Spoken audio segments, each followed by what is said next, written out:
Chapter 8. Bildad speaks. Job should repent. Then Bildad the Shunammite answered and said, "How long will you say these things? The words of your mouth be a great wind, and the words of your mouth be a great wind. Does God pervert justice, or does the Almighty pervert the right?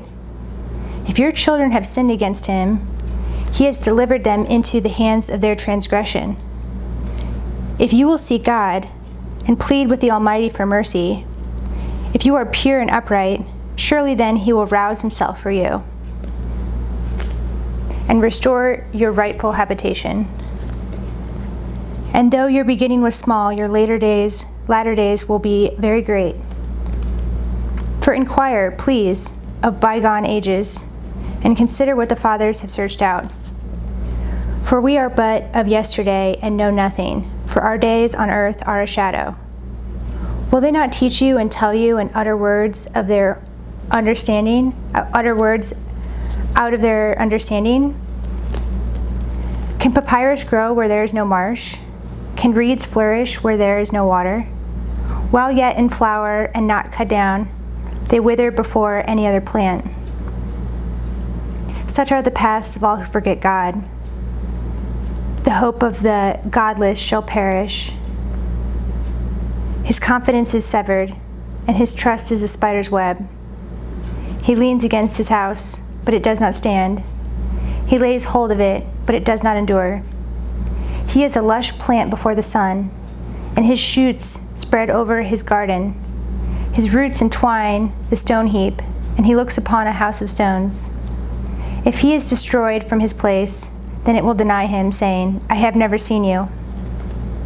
Behold, this is the joy of his way, and out of the soil others will spring.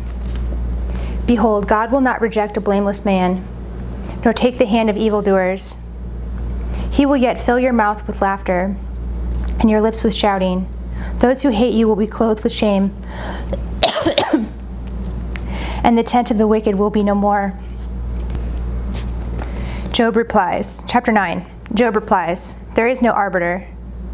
Then Job answered and said, Truly I know that it is so, but how can a man be in the right before God? If one wished to contend with him, one could not answer him once in 1,000 times. He is wise in heart and mighty in strength. Who has hardened himself against him and succeeded? He who removes mountains, and they know it not. Then he overturns them in his anger. Who shakes the earth out of its place, and its pillars tremble. Who commands the sun, and it does not rise. Who seals up the stars. Who alone stretched out the heavens and trampled the waves of the sea. Who made the Bear and Orion, the Pleiades and the chambers of the south. Who does great things beyond searching out, and marvelous things beyond number. Behold, he passes by me, and I see him not. He moves on, but I do not perceive him. Behold, he snatches away. Who can turn him back? Who will say to him, What are you doing? God will not turn back his anger. Beneath him bode the helpers of Rahab. How then can I answer him, choosing my words with him? Though I am not in the right, I cannot answer him. I must appeal for mercy to my accuser. If I summoned him and he answered me, I would not believe that he was listening to my voice. For he crushes me with a tempest and multiplies my wounds without cause. He will not let me get my breath, but fills me with bitterness. If it is a contest of strength, behold, he is mighty.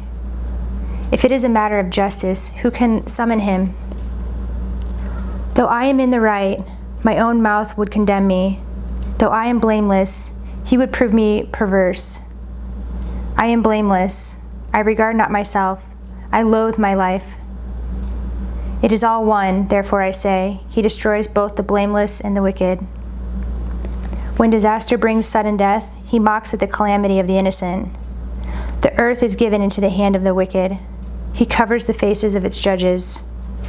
If it is not he, who then is it? My days are swifter than a runner. They flee away. they see no good.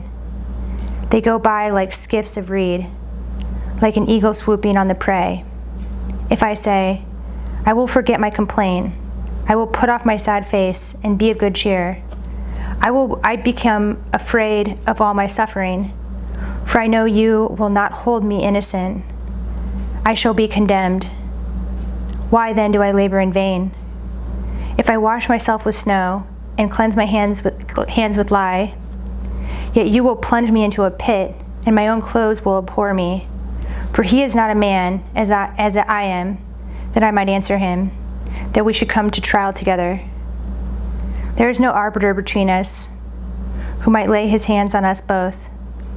Let him take his rod away from me, and let not dread of him terrify me.